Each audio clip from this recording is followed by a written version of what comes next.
माँ, माँ। अरे क्या माँ माँ कर रहा है? बकरी का बच्चा है क्या? अरे माँ, मजाक छोड़ो। मुझे फाइनली वो मेन चौराहे वाली दुकान मिल गई है। अब देखना, आपका बेटा दुगनी स्पीड से पैसा कमाएगा। ओफो, ये क्या? मेरी ऑनलाइन मेकअप क्लास चल रही है। इतनी जोर से क्यों बोल रहे हो आप दोनों? अरे मेरी धर्म पत्नी जी, मेकअप क्लास बाद में करना। वो चौराहे वाली दुकान मिल गई है हमको। अरे वाह! रुको, मैं अपनी माँ को फोन लगाकर बता देती हूँ। अरे मैं भी अपने रिश्तेदारों को बता देती हूँ। कितनी खुशी की बात है। हाँ हाँ, मैं भी अपने दोस्तों को बता देता हूँ। 1 हफ्ते बाद रजिस्ट्री है। बस, घर में खुशी का मौका था। उन तीनों ने अपने अपने फोन उठाए और लोगों में बात फैलाना शुरू कर दिया। और रही सही कसर, श्वेता बहू ने अपने पड़ोस में सबको बताकर कर दी। अरे वर्मा आंटी, अब हम भी जल्दी कार ले लेंगे। घर का रेनोवेशन होगा और ठाट से रहेंगे हम भी। अरे, ऐसा क्या हुआ? लॉटरी बाटरी लग गई है क्या? अरे, इस बार चौराहे वाली मॉल में हमको भी दुकान मिल गई है। दुकान नंबर 21, जो एकदम चौराहे पर है। अब ग्राहक बढ़ेंगे तो आमदनी भी बढ़ेगी ही ना। अरे वाह, कितनी खुशी की बात है। मैं बहुत खुश हूँ तुम्हें इतना खुश देख के। बाकी एक बात कहूँ, सबको मत बताते फिरना। किसी की नजर लग जाएगी तो खुशी की खबर वापस लौट जाएगी। हैं? ऐसे थोड़ी ना होता है। अब डरा रही हो। अरे सही कह रही हूँ।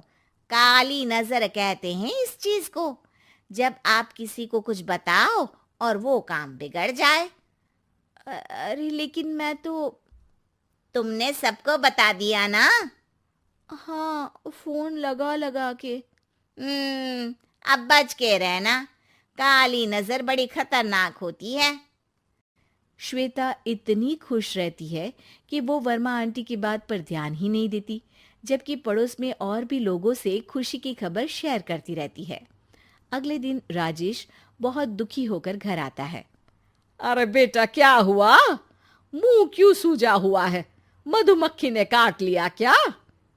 माँ, वो दुकान किसी और के पास चली गई। किसी ने ज्यादा भाव लगा दिया। अरे पर बात तो आपसे हुई थी ना उस दुकान वाले की। हाँ, आज मैं टोकन अमाउंट देने गया था, तब मुझे पता चला। कोई आकर सुबह मुझसे पहले ही ज्यादा अमाउंट दे गया। हम्म, काली नजर। क्या? क्या कहा? वर्मा आंटी ने समझाया था कि किसी को बताना मत, वरना काली नजर लग जाएगी। अच्छा, तुम्हें उनकी बात मान लेनी चाहिए थी। उनकी बात मान लेती, लेकिन उसके पहले ही सबको बता चुके थे ना हम तीनों। अरे अगली बार से ध्यान रखेंगे। कोई भी नई चीज होगी तो किसी को नहीं बताएंगे। तीनों कुछ दिन ऐसे ही रहते हैं, पर एक दिन श्वेता को एक मेल आता है। राजेश, मेरा ऑनलाइन मेकअप कोर्स कंप्लीट हो गया। अब मैं खुद का पार्लर खोल सकती हूँ। अरे वाह, अपने मोहल्ले में ही खोलते हैं। ये जो घर के सामने दुकान है ना, वहीं। हाँ, यहाँ सस्ती भी मिल जाएगी। अगले दिन श्वेता वर्मा आंटी के पास जाती है, मिठाई का डब्बा लेकर। अरे आओ आओ, कैसे आना हुआ? जोर से नहीं बोलूंगी। वो सामने वाली दुकान है ना, वहां मैं अपनी पार्लर की दुकान खोलने वाली हूँ। उसकी मिठाई है। अरे वाह, बहुत बधाई हो तुमको। हाँ, मैं कमाने लगूंगी तो राजेश पर पूरे घर का बोझ नहीं रहेगा ना आंटी जी। ये तो है। पर ये बता कि तूने ये बात किसी और को तो नहीं बताई ना? अरे नहीं नहीं, पिछली बार गलती कर दी थी। काली नजर लगी किसी की और राजेश के हाथ से वो दुकान चली गई थी। सबको मत बताना। चलो मैं चलती हूँ, कल दुकान की बात करने भी तो जाना है। अगले दिन श्वेता दुकान के लिए मालिक से बात करने जाती है। अरे लेकिन दुकान तो हम कल रात को ही किसी को दे चुके हैं। कल ही? हाँ, कल ही। 2 दिन बाद कोई यहाँ पार्लर भी खोल लेगा। अब कहीं और दुकान देख लीजिए। अरे पर हमको भी तो पार्लर ही खोलना था। हाँ भाई, ये एक ही दुकान है, आधी आधी तो नहीं दे सकता ना मैं। राजेश और श्वेता घर पर हताश होकर आ जाते हैं। इस बार तो किसी को बताया भी नहीं था, अब किसकी काली नजर लग सकती है। सुनो, तुमने माँ को बताया था क्या? अरे कैसी बात कर रही हो, माँ की नजर थोड़ी ना लगेगी। पक्का तुमने किसी को नहीं बताया था ना? सिर्फ वर्मा आंटी को बताया था, उन्होंने ही मुझे किसी को नहीं बताने को कहा। अरे यार, तुम भी सही हो। मेरी माँ को नहीं बताने को कह रही हो, पर वर्मा आंटी को बताना तुम्हें जरूरी लगा। अरे वर्मा आंटी ने ही तो काली नजर के बारे में बताया था ना, वो हमेशा हमारा भला ही तो चाहती हैं। मेरी माँ भी हमारा भला ही चाहती है। अरे पर चिल्ला क्यों रहे हो? बात नहीं कर सकते क्या आराम से? नहीं आता वो आराम से बात करना, और करना भी नहीं चाहता हूं मैं। दुकान जाने का दुख गुस्से में बदल गया था और राजेश और श्वेता में बात बंद हो गई थी।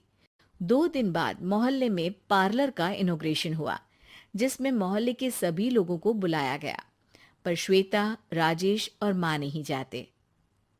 माँ, अंदर आ जाओ, क्या देख रही हो? अरे नया पार्लर देख रही हूं अपने आंगन से।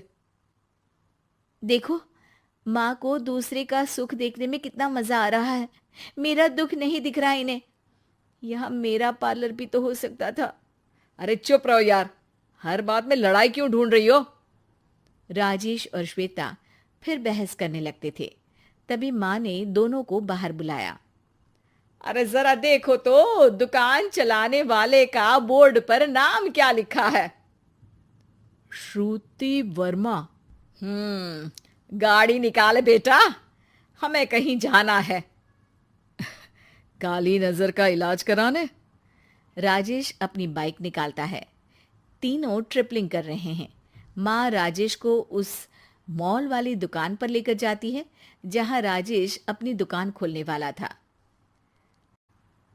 यही दुकान लेना चाहता था ना तू? हाँ, पर इनको भी दुखी करने लेकर आई हो क्या यहाँ पर दुकान दिखाकर? वहां काफी नहीं था? अरे श्वेता, थोड़ा सब्र रख, अभी पता चलेगा कि हम यहाँ क्यों आए हैं। बता, इस दुकान चलाने वाले का नाम क्या है? अनुपम वर्मा। कुछ समझ में आया? वो दुकान वाली श्रुति वर्मा, ये दुकान वाला अनुपम वर्मा, और हमारे पड़ोस में हमने उस दुकानों के बारे में बताया किसको था? अब वर्मा आंटी को। मतलब वर्मा आंटी ही हमारा काम बिगाड़ रही है? नहीं नहीं, ऐसा नहीं हो सकता, ये बस इत्तेफाक है। राजेश अपना फोन निकालता है और श्रुति वर्मा और अनुपम वर्मा के नाम फेसबुक पर सर्च करता है, जहां ये दोनों ही वर्मा आंटी के रिश्तेदार होते हैं। श्वेता को समझ में आ जाता है कि वर्मा आंटी की ही नजर काली नजर है। अब क्या करना है? कोई भी खुशी की खबर हो तो काली नजर से बचना है, यानी वर्मा आंटी से बचना है। अरे पर मुझे ये समझ में नहीं आया कि वो हमारे साथ ऐसा क्यों करेंगी। अरे बेटा, एक सीख है, दूर के आदमी को आपकी तरक्की से कम परेशानी होगी, पड़ोसी को ज्यादा। दोनों माँ की बात में हामी भरते हैं और अगला काम चुपचाप करने की कसम खाते हैं, ताकि आगे से वर्मा आंटी कोई काम ना बिगाड़ सके।